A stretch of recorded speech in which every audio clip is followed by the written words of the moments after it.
Hi, chào các bạn đã vào xem video clip giải phát âm các nguyên âm của tiếng Anh Mỹ hay là Sound of American English. Bài học hôm nay, bài số 12, chúng ta sẽ học một cái âm có tên là oi sound.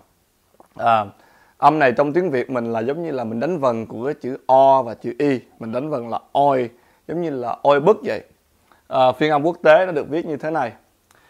Một số từ tượng trưng cho cái âm, tiêu biểu cho cái âm oi là thí dụ như từ join hay là oil, royal và toy. Sau đây chúng ta sẽ nghe Mỹ Liên phát âm thêm một số từ khác mà có cái âm oi ở trong đó. Now let's practice the oi sound. Sounds like oi should be very easy for us Vietnamese people. So let's practice.